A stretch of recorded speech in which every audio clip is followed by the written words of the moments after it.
Muito bem, queridos, depois de considerarmos a lição número 10, esse precioso estudo que tivemos, o resumo da lição vai nos assim fazer entender de forma assim resumida tudo que estudamos durante a semana. Com certeza, o estudo sobre os últimos enganos de Satanás foi um estudo de alerta.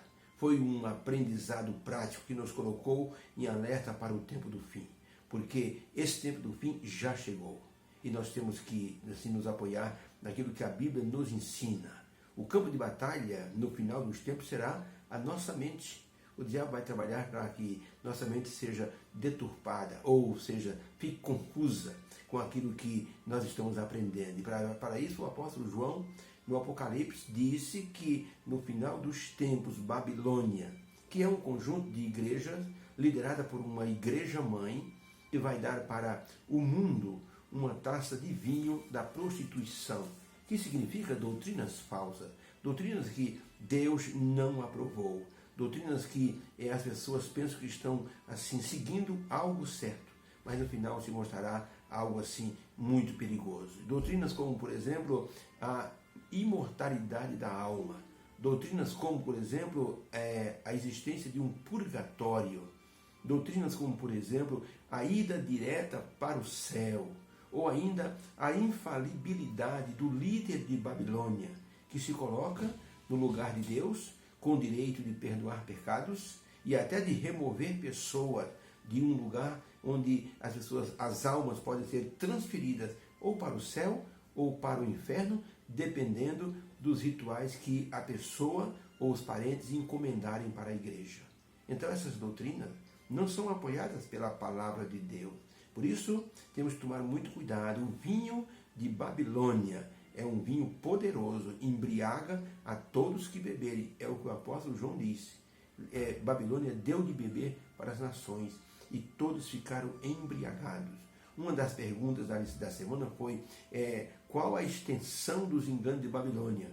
E o verso de Apocalipse dizia o seguinte: e deu de beber a todo mundo, grandes e pequenos, ricos e pobres, escravos e livres, todos beberam do vinho de Babilônia e acabaram se embebedando. Por isso, temos que tomar muito cuidado para não adotarmos doutrinas que representam aquilo que é errado.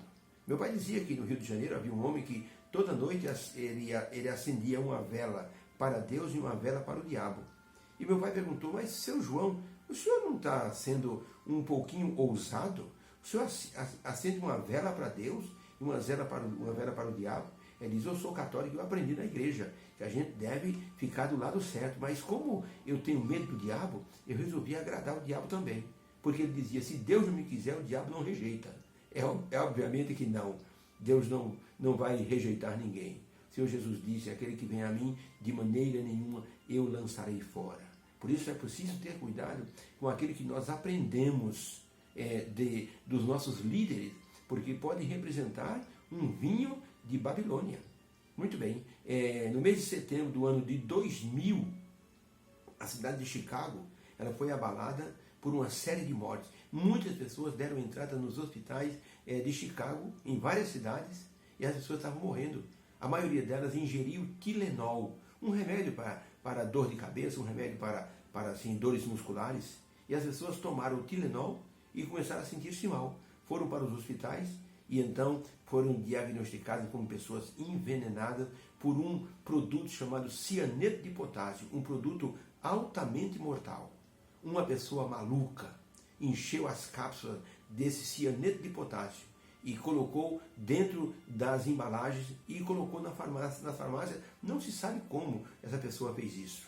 A polícia até hoje não descobriu como é que a pessoa conseguiu colocar dentro das cápsulas cianeto de potássio. A verdade é que muitas pessoas tomaram o Tylenol pensando que se tratava de um remédio, mas dentro dele tinha um veneno mortal. Por isso, o alerta de Deus é: cuidado com o vinho de Babilônia. Pode parecer doce, suave, agradável, mas depois vai se mostrar um líquido mortal.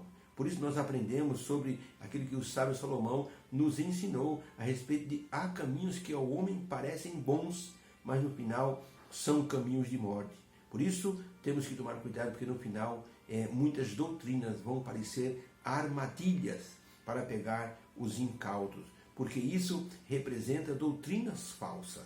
A pessoa aprende uma coisa que Deus não ensinou, Jesus Cristo não ensinou, e por isso nós precisamos estar atentos. Um dia Jesus foi abordado por uma classe de pessoas chamados saduceus, e eles disseram, um deles disse, Senhor, havia uma mulher que casou com um homem, e ele morreu.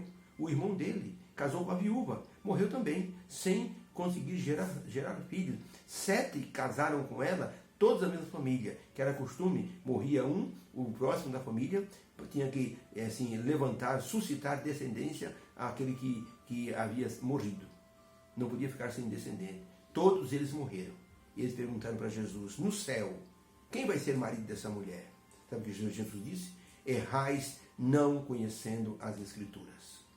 E quando a pessoa olha para as doutrinas falsas que Babilônia ensina, Deus está dizendo, cuidado para vocês não errarem, por não conhecerem as Escrituras.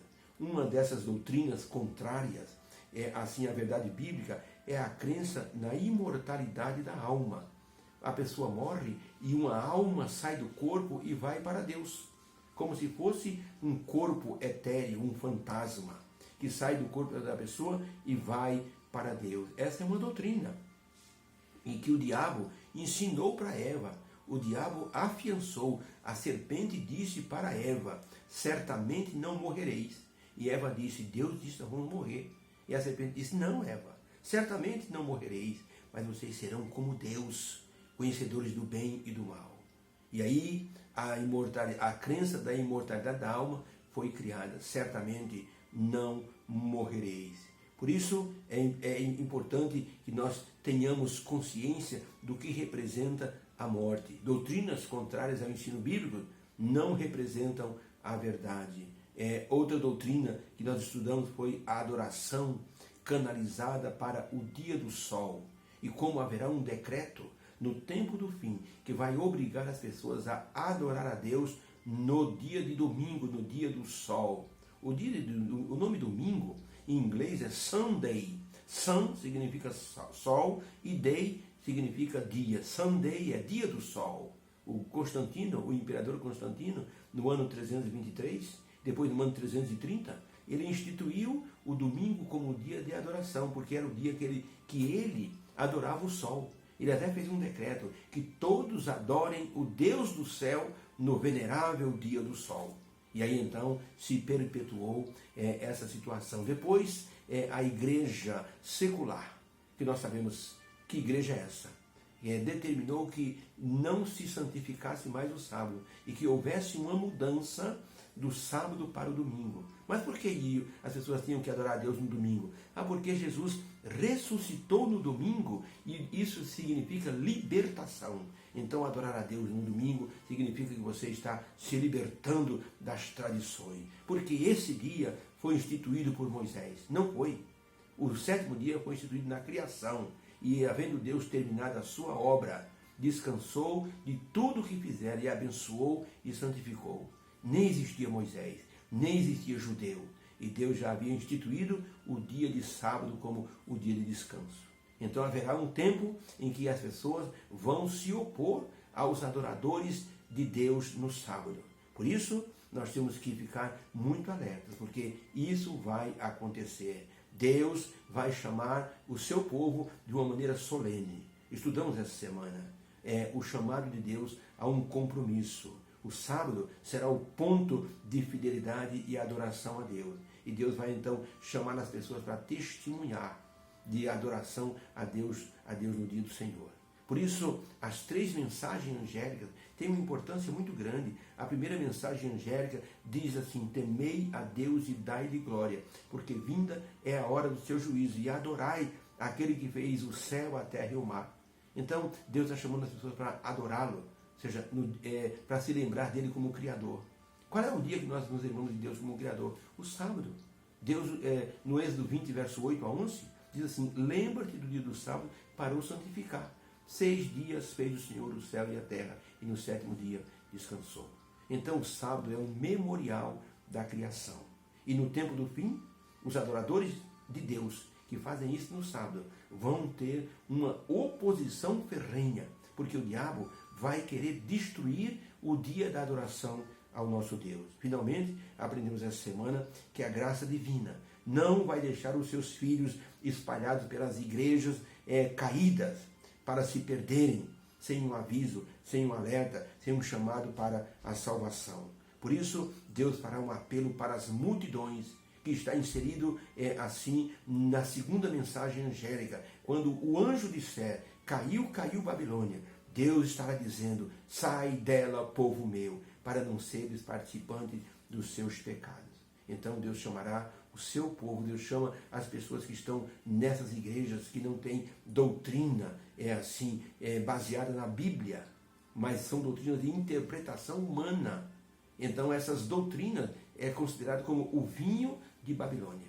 Deus vai dizer, meu povo, povo meu, meus filhos, saiam daí, para que vocês não sejam participantes dos pecados e das pragas que vai cair sobre Babilônia. Ellen White, no livro Grande Conflito, página 390, ela escreveu uma coisa muito importante, que diz o seguinte, o capítulo 18 do Apocalipse indica o tempo que, como resultado da rejeição da tríplice mensagem angélica, a igreja decaída terá atingido completamente a condição predita pelo segundo anjo. Caiu Babilônia. E o povo de Deus, que ainda estará em Babilônia, será chamado a separar-se da sua comunhão. E essa mensagem será a última mensagem de misericórdia que Deus enviará ao mundo para cumprir a sua obra. Muito importante o que Ellen White escreveu. Deus chamará o seu povo no momento certo. E milhares que estarão em Babilônia vão sair de Babilônia, porque ouvirão aquilo que eles nunca imaginavam. E milhares sairão de Babilônia para se unir ao povo de Deus, ao remanescente. Então que Deus nos abençoe. Que o Senhor coloque a sua bênção sobre nossa vida. Que o Senhor ilumine a nossa mente, o nosso conhecimento, para que possamos nos fundamentar, possamos nos consagrar, para sermos luzes para ensinar outras pessoas. Há muitos anos atrás, quando não havia luz elétrica ainda nas ruas, havia um homem chamado acendedor de lampiões. Em cima dos postes tinha lampiões com querosene. Então, o acendedor de lampiões, ele tinha uma vara muito grande com um pavio na ponta aceso. Ele então levantava aquela vara lá em cima do poste. Ele acendia um lampião e ele ia para o próximo poste. Era muito bonito de ver aquele homem acendendo. Chegava um momento, você olhava assim, você não via mais o homem, mas você via as luzes, ele acendendo lampião por lampião, até a rua ficar toda iluminada. Nós devemos ser acendedores de lampiões, ou acendedores de luz, ou de luzes, para que as pessoas possam enxergar o caminho para a salvação. Deus nos abençoe. Que possamos ser pessoas assim, para orientar aqueles que não conhecem ainda tudo o que vai acontecer. Deus nos dê essa bênção de sermos instrumentos em suas santas mãos. Obrigado, meu Deus, pela lição dessa semana. Os últimos enganos de Satanás. O Senhor nos alerta e nós vamos alertar aqueles que ainda não sabem disso. Dê-nos, Senhor, essa coragem, dê-nos, Senhor, essa ousadia em nome de Jesus. Amém. Beijo no coração. Feliz sexta-feira e um sábado abençoado na presença do Senhor. Foi muito bom estudarmos essa lição essa semana. Fique com Deus.